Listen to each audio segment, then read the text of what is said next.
Hi, and welcome to a special bonus episode of Higher Ed. I'm Luda Isakharov. Higher Ed was conceived as an outlet for Jewish students on campuses across the country, and we've been proud to feature their voices over the past few months. Today, however, we're going to shift things a little and talk to someone in a key leadership role about how they address anti-Semitism on their campus.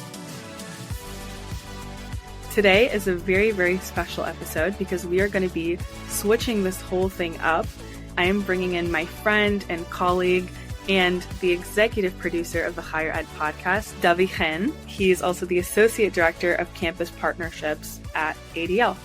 And I'm so excited to bring him in because we're going to have a conversation today as colleagues, as friends. Hi, Luda. Thank you so much for having me on. It's a pleasure to be the guest host. So first off, we've been doing this Higher Ed podcast since January, and you're interviewing or having conversations with so many different people and guests and students and leaders, and everyone's stories are unique. However, I think one of the stories that has been most intriguing to me that we haven't had a chance to discuss is your story. Yeah, let's do it. You sure? I'm schwitzing already. Oh my gosh. I would love to get to know your story from your first memory. Like when you close your eyes and you think, like, what is the first thing I remember about me? Like, what is that thing that comes to mind? I mean, I think when I close my eyes and I just think my first memory, I see my siblings. We are all very close in age, and I was the oldest sister, so I was always bossing them around, but I just see playing with them and doing pretend summer camp with them where I was the counselor and growing up, the three of us. That's beautiful. That's really like a very cute memory. Yeah. And she just graduated high school last week. So Mazel tov. Full circle moment. So let's take a step back. Now, not Luda. Let's go to, parents or even grandparents. Where does the Luda family story begin in America? Yeah. So my mom, her name is Svetlana. Sveta is what her family calls her. And she's from Russia. She was born in Russia, but she spent her summers in Ukraine. So she had origins from both Russia and Ukraine. She was growing up in the Soviet Union. She experienced anti-Semitism her whole life. She had amazing grades. She was very smart. She tried her best, but because her passport said Jew, she could not get a higher education. And even though they loved living there and they had friends and family, they pretty much left everything they knew, came to the United States, to Seattle, to start a new life. And then on my dad's side, Artur, or Arthur as he goes in English, is from Uzbekistan. Very similar story, similar discrimination in education, but also literal violence. They left all their belongings, their house, things they had saved over the years, and just brought a couple $100, and the rest is history. Wow. I'm curious, did that impact in any way your Jewish upbringing here in America? 100%. But it's very complex and nuanced, and still I have a hard time sometimes understanding my parents and how they think about things because their experience is so unique. But my parents, since we were born, made the decision that we would be raised Jewish. Even though they didn't even know the traditions themselves fully, my mom didn't know how to celebrate any holiday because in Russia they were not allowed. So they were kind of learning with us as we grew up. But they made it a point that we were going to make an effort as a family to do things even though we didn't always know how. And at the same time, my parents were always very cautious about us showing our Jewish identity at school, or us not coming off as too religious, or, I don't think growing up my parents would ever let us miss school for a Jewish holiday. So it was always just finding this balance of course we were going to grow up Jewish, but there's also this bit of trauma that's left of how Jewish can we really be, or how much should we share that with people outside of our home. Fascinating. Now, was there a specific tradition, mitzvah, ritual, or, Jewish thing you were taught that sticks out as like an important piece for you? Not really. And I'm such a spiritual person now, and I love to learn about these things, but this is something I came to as an adult. And as I said, because my parents were like learning Judaism themselves as I was growing up, we were very, very traditional and cultural. We would say the blessings sometimes, and we don't even know what they mean really, but we tried our best to do it right. I empathize with that a lot. Yeah, and also just like in Hillsboro, Oregon, we didn't have a huge Jewish community. Actually, pretty much my Hebrew school up until my bat mitzvah. We were 5 kids. That's my Jewish experience. It was very, very small, but not any less special. But it wasn't like growing up in a community where there are hundreds of Jews and all your friends at school were Jews. Like, I was very much used to growing up and being the only Jew in my school.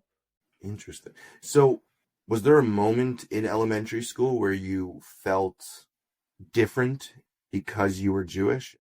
Yeah, for sure. I think like my earliest memory of that was around Christmas time in the classroom when everyone was like, decorate a little Christmas tree on construction paper. And I was like, I don't celebrate Christmas. What do I say? Or even like eating kosher food. Like, I know I can't eat pepperoni pizza, things like that. But I really started to feel more different in high school. I didn't even realize it until like I went to college, how different I felt. But I don't even think most of my high school friends even knew I was Jewish because it never even felt relevant to talk about, or like it felt like nobody's business. Some of my very close friends that I did like speech and debate and activities with, they knew I was Jewish, but it was like a very funny thing. Like there were so many jokes about me being Jewish and Russian. Like I was either a Russian spy or I was like at football games. I remember people would throw coins at me and say like, oh, she's Jewish, like she wants the coins. And it's funny how like you become an adult, and now I'm working at ADL and I'm like, oh my gosh, this is a real anti-Semitic incident. But at the time it was just so normal, and I didn't even know that that was like a trope. Like I really believed that was like a normal, funny thing to do. Fascinating and sad. Was there someone, and it could be a family member, it can be a Jewish community leader, whether a rabbi, like they were someone when you looked at them or thought of them, you're like, yeah, that's the person who I want to be like? I mean, I had so many different role models. My older cousins, when I was in high school, they were like finishing college, and they were kind of like the first in my generation to get their college degrees, and everyone was so proud, and they had honors and they were going to medical school. And I just remember them being my role models. Also, like I was always, and I still am very close with my Rebbitzin. I like vividly remember in Hebrew school as a kid, like maybe I was 10 or 11, when she was teaching us the rules of kashrus and how to keep kosher. She said like, if you don't eat kosher, like you're no less of a Jew, or you're not a bad Jew, or God doesn't see you as less. But every single time you do eat kosher, even if it's just once a day or once a month or once a year, it's a beautiful, beautiful thing, and you should strive for that. And it just like that stuck with me forever. And I think that allowed me to like not be ashamed of being Jewish or grow in my Judaism at my own pace. Let's pivot right now to student leadership. Yeah. Where was that first moment, whether it was elementary school or early on in high school, or whether it was university? When did Luda take that first step? I think as long as I can remember, since I was in school, I was always trying to start something, and I was always leading something.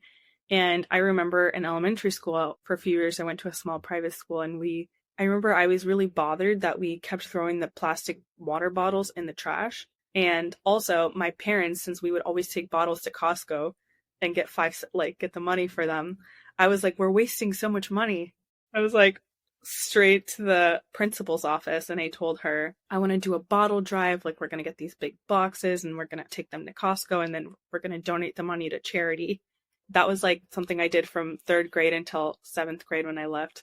It ended up being like a huge thing. We raised hundreds of dollars, and I took all of those bottles personally to Costco, and every year the students voted on which charity like we sent to build wells for water for children in India and all these different causes. And I just had this chutzpah. It's very clear that from an early age, you were set up to be at the front of the group. Higher education, obviously for your mom's personal reasons, it's a huge and important thing for both your parents. Mm-hmm. Before going to university, did you have this preconceived expectation that you would get involved in student government, or this was completely new, wild card, you saw somewhere to sign up and you just jumped in nonchalantly? When I was graduating high school, I did think I was going to like explore the idea, but it wasn't like my dream to be like student body president in college. Like that was not at all what I was thinking when I joined. Technically, by the time it was my first day of classes, I already had a position on the student government. Wait, tell me about that. How did that happen? There's one role for freshmen on student government and at the University of Oregon, and that's being the freshman senator. And all the other senators have to get elected in the spring, but because you're not in college yet, the president appoints someone over the summer, which sounds very unfair, and it probably is unfair. It's like, how can everyone even know? But yeah, I had a connection, and I just put my hat in, I applied, and I got the position to be the senator. So my first week of classes in college, I also had my first Senate meeting. And my friends were like, who is this nerd? Why is she on this meeting till 10 p.m. every Wednesday looking at numbers and budgets? So being involved from the jump, did you feel like you had a team or a crew or a cohort that you're friends with already? I will say, just because it was COVID, not really, because I hadn't even met any of the people there outside of Zoom that whole year. But I definitely feel like it gave me a purpose. Immediately, it's like, I have this role, I have this platform, I'm getting a paycheck every month for this. So immediately I was like, what are the issues I see around me? The RAs are underpaid, the COVID policies in the dorms are bad. And immediately I was like, I have to represent all the freshmen. We have this unique experience. So I think having that purpose really drove me. Okay, so you're in university, it's first year. Like you said earlier on, you never really spoke about your Judaism in student government. Did that ever come up? Yes. So September to December, I never thought my Jewish identity was relevant at all. So it didn't come up, and no one really knew I was Jewish. And in the winter of my freshman year, somebody asked me, oh, have you heard anything about BDS this year? I know they talked about it last year. And I literally looked at him and I said, what is BDS? I've never heard of that before. So just for context, BDS stands for Boycott, Divest, Sanction. And it's an international movement that's especially caught on universities to boycott, divest from, and sanction any Israeli companies or academic initiatives or anything really to do with Israel. And he's like, oh, it's this thing where student governments vote against Israel. They call the university to divest from Israel. And I was literally laughed at him and I said, oh, that's stupid. That would never happen here. These kids, like, they don't know anything about Israel. They don't care. And he was like, no, it did pass here 2 years ago. And I looked up the student newspaper articles and I realized that some of my peers and senators who I liked and I respected, they voted yes on this. That was my first time when I really started to think, like, oh my gosh, are there any other Jewish students here in student government? And I quickly realized, no, there aren't. I reflected a little more and I was like, if there were to be this BDS vote, would anyone listen to me or care? And I was like, no, I would be all alone. And that's the first time I really started to feel like, oh my gosh, like, I have a huge responsibility. I don't know what any of this means. And after that, I slowly started to reach out to different Jewish organizations and ask around. I started asking the Hillel, like, what is this BDS? And slowly started just having meetings and learning more and what is my responsibility if this ever came up. But things really blew up in April or May of 2021 when there was a flare-up between Gaza and Israel, and they were sending rockets back and forth to each other. It was really trendy to post everything on Instagram, and I started seeing everyone I'd ever met in college and all my peers in student government posting against Israel. Like, crazy posts like apartheid, genocide, like Israel should not exist. I don't even want to hear the word Israel. And I was like, not only am I the only Jewish person, but everyone's against me. That month, the student government put out a unanimous statement, something along the lines of, we stand with Palestine, and anyone pretty much who's a Zionist is not welcome in student government or in this university. Now, were people aware that you were Jewish and a Zionist at this point? I think people definitely knew I was Jewish, and I had posted something in support of Israel at that point, and I already had an offer to stay in student government the next year. I was like, if I want to stay here and I want to be accepted here, I need to hide. And so I went through my Instagram, I took off like anything Jewish, anything Zionist, and I started hiding my Jewish star in my shirt. Post that experience, did something click for you Jewishly, leadership-wise? Was there something that happened for you in navigating that experience? Well, first, I just want to say that I'm not ashamed that I did that. There's so much pressure, especially now after October 7th, for every Jewish student to stand up and to lead and to be an activist, and everything's in its own time. Like, I wasn't ready at that point to be openly Jewish and a leader. And, I was able to stay in the student government and become student body president. So I share that because I want people to know that it's okay and it doesn't make you less of a leader or anything if you choose to do things at your own pace. But yeah, I definitely had an aha moment because when I was hiding my star and I was figuring out how am I going to stay in here and are they going to hire me for this position still? Are they going to hire someone else? I had this like mental decision that I don't know when, I don't know how, but one day I'm going to run for student body president. I saw the student body president that year and I didn't think he was that much more capable or smarter than I am. And I thought they were really, really mean and exclusive and they thought they were better than everyone. And so, yeah, I just thought I'm going to get through this year. One day I'm going to fix this. I have to get through this hard patch. Perfect. And the chutzpah there is coming through full force where you're like, I'm smarter than this guy. I think that's a good thing.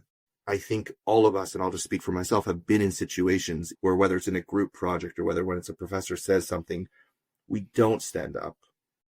I'm very curious to get your gut check here. If your younger siblings were in first year university and experienced something like you experienced, would you encourage them to stand up? Would you tell them you do what you need to do? Like, what would be your response? My sister is actually starting college next year, so I feel like that really resonates. But I would say this to my siblings, and I have said this to other students. Your first priority should be protecting your safety and being a student. If ignoring everything and the anti-Semitic incident or whatever is going on to finish your class and pass is what you need to do, or to keep your mental health, I always say do that. And also, as I said, everyone has their time to lead. There's no need to force it in that moment or to do it because other people are telling you to do it.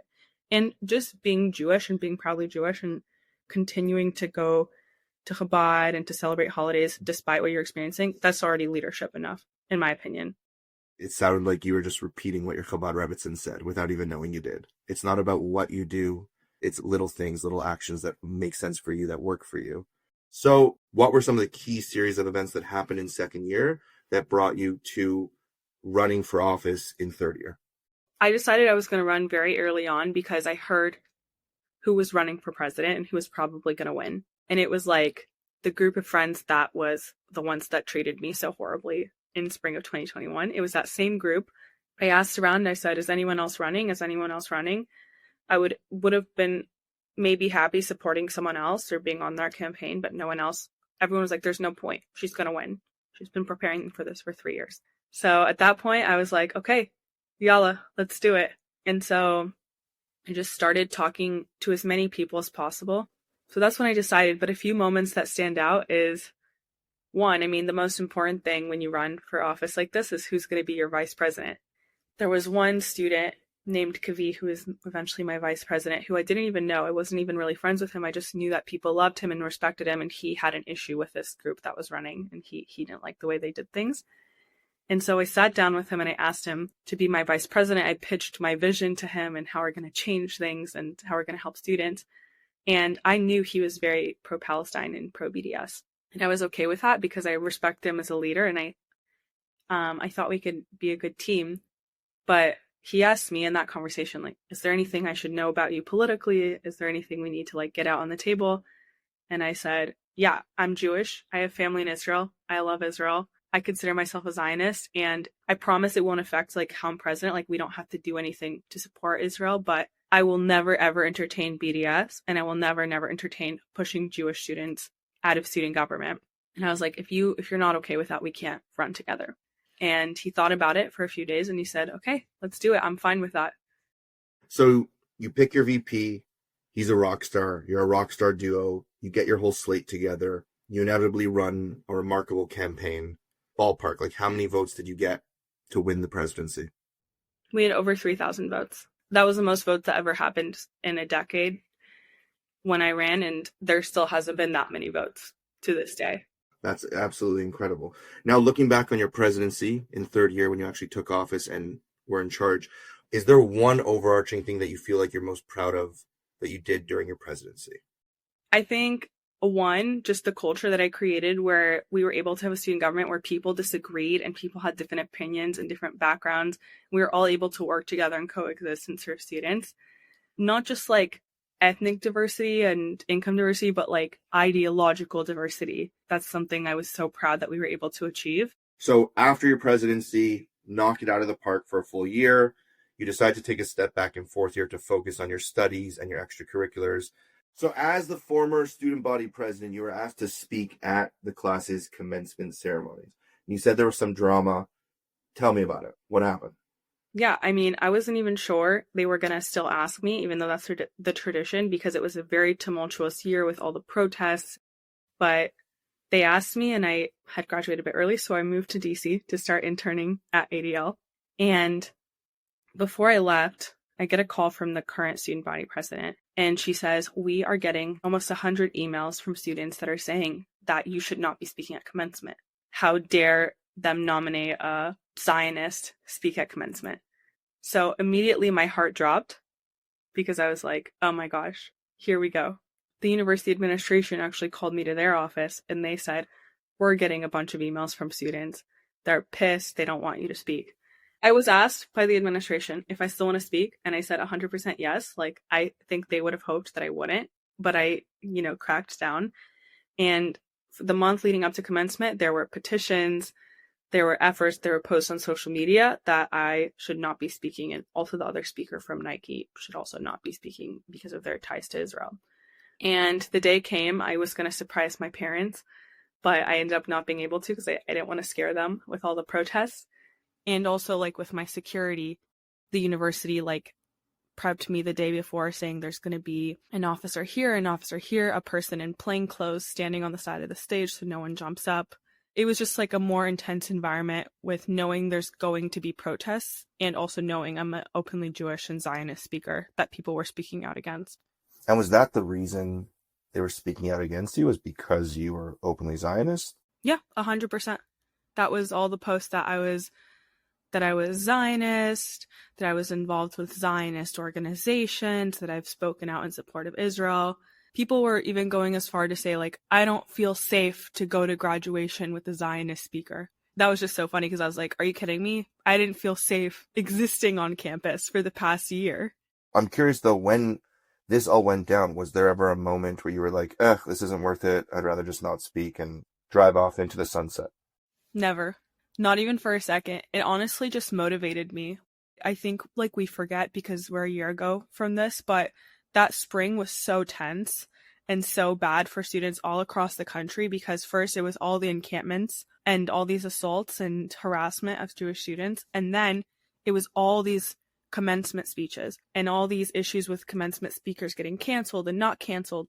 I felt this huge responsibility to just give us a win, have a Jewish student speak with pride and be we had such a rough year, but in the end, we won. The president of Chabad is speaking on stage. Unreal.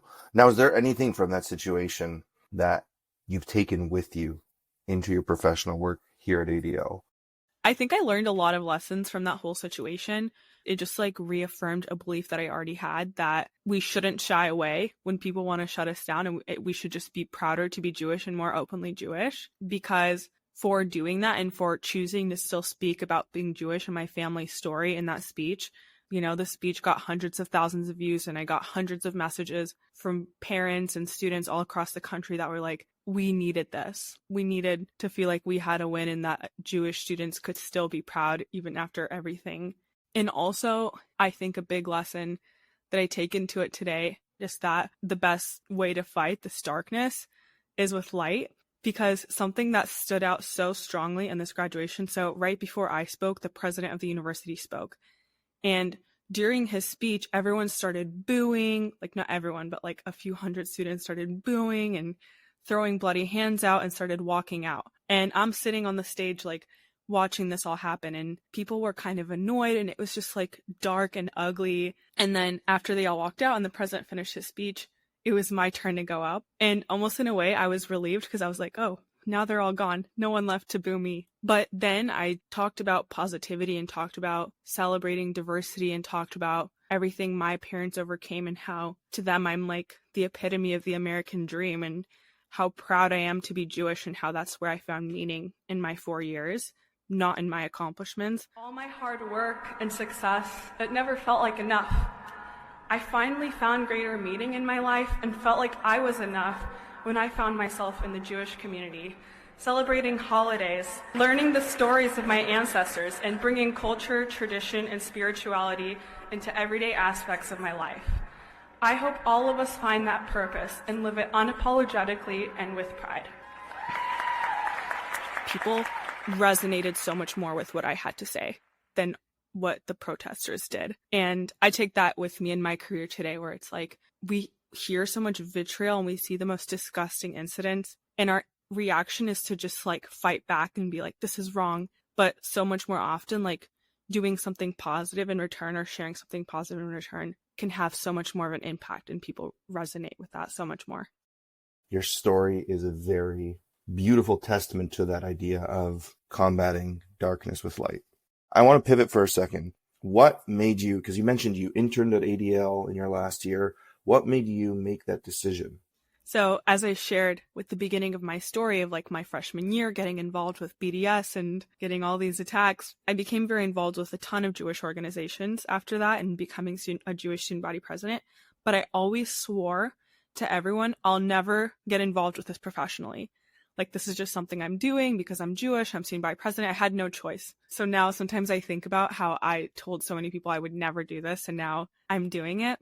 But I also think it just like shows how it was genuinely something that I felt like was where I needed to be in the moment. Actually, I moved to Washington, D.C. through a scholarship program where students are placed to, or graduates are placed in the federal government at different nonprofits. And I had offers other places, but I also had a connection at ADL. And with everything that happened that year and my leadership and the things I went through and my peers went through, I felt like I had a very unique knowledge of what goes on at universities. And so I really wanted to like give it at least a summer internship to use my voice and make some changes. And I just found so much meaning at ADL, and I felt like I had so much to give and offer. And so I took a full-time job here, and I now work on the other end, on the advocacy end with college campuses, but also with students. And I feel like I remember working with Jewish organizations, and they all were very helpful, but no one could really understand what I was going through. Now the students I work with, I can truly like look at them and tell them, I understand what I'm going through. I made it out to their end. Like, let me help you. I feel like I belong helping students and working with students and advocating for the Jewish people. Well, we're lucky to have you. As someone who chose to be a leader, a Jewish leader, a Zionist leader on campus, what's your message to other Jewish students, to those who might feel afraid or unsure of what's their place on campus in the current climate? I would say that I'm not going to sugarcoat it. Being a Jewish student on campus today is very challenging. And just for being a Jewish student and for supporting Israel, you're going to have a whole set of unique challenges that no one else has to face. And it's unfair, and that's what it is. But also, because you're going to go through these challenges, you have this very unique gift of very, very early on having to find purpose in other things than your peers. So a lot of your peers will find their purpose in getting good grades in a 4.0, or having a lot of friends, or being president of their fraternity or sorority, or getting invited to the most parties, and none of that's going to do it for you. And very early on, you're going to be forced to find meaning in your Jewish community, in your spirituality, and other deeper, infinitely bigger things than when your university has your back or how many of your friends or peers support you. And I think it's a very, very challenging thing, but it's also a very beautiful thing. It's a gift, and it's pretty much the story of the Jewish people. We are kind of chosen to go through these challenges throughout history, but we're infinitely better for it. And I just say, like, lean in and find other things to make you feel fulfilled and happy than what you think stereotypically you will find in college. Beautiful. Luda, just thank you so much for joining me here today. It's so nice to get a behind-the-scenes peek at the person who's been sitting at the desk doing the interviewing and having the conversations, and to actually hear the person behind that and what you've been through. And I just want to say thank you. Thank you for having me, and thank you. It's been such a joy to be part of the higher ed community and project. That's it for this episode of Higher Ed. Thanks so much for listening. To learn more about how to fight anti-Semitism on your campus, go to notoleranceforantisemitism.adl.org. If you or someone you know would like to report a campus anti-Semitism incident, text CALL HELP to 51555 or go to adl.org/call for free legal help. Subscribe to Higher Ed for weekly conversations and stories about Jewish campus life. Please rate and review us wherever you listen, and if you have a story to share, please email us at highered@adl.org.